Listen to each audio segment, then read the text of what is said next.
যেই মেয়েরা আজকে মায়ের পরামর্শ পেয়ে কুপরামর্শ পেয়ে স্বামীর সঙ্গে রুডলি বিহেভ করে, তালাক চায়, ডিভোর্স চায়, বাজে কথা বলে, সেই মেয়েদেরকে just I am being very হাম্বল বিনয়ের সঙ্গে বলছি, প্রিয় বোন আমার, মাথায় রাখবেন, বাপ আজকে বেঁচে আছে, কালকে মারা যাবে। মা আজকে বেঁচে আছে, কালকে মারা যাবে।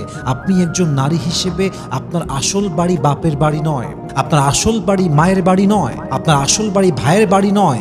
একজন নারীর আসল বাড়ি, প্রথম বাড়ি এবং শেষ বাড়ি স্বামীর বাড়ি। যুবক ভাইয়েরা, ঠিক কিনা বলেন? That is your real place. এটা আপনার আসল জায়গা। সারা জীবন স্বামীকে নিয়ে বাঁচতে হবে।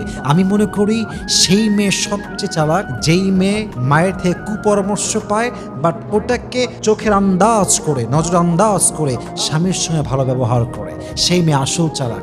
আর সেই মেয়ে বড্ড বোকা, যেই মেয়ে মায়ের কুপরামর্শ পেয়ে স্বামীর থেকে তালাক চায়। এবং এই মেয়েগুলো মাথায় রাখেন, লিখে রাখেন, তালাক তো হবেই, নেক্সট যেই সংসার করবে সেখানেও সে সুখী হতে পারবে না। ঠিক কিনা বলেন? অত মায়ের কুপরামর্শ পেয়ে, বাবার কুপরামর্শ পেয়ে স্বামীর সঙ্গে খারাপ ব্যবহার করা যাবে না। স্বামী আপনার আপন, স্বামী আপনার জান্নাত, স্বামী আপনার স্থায়ী ঠিকানার জায়গা। ঠিক কিনা বলেন? আল্লাহ বোঝার তৌফিক দান করুক, পারেন সবাই, আমিন।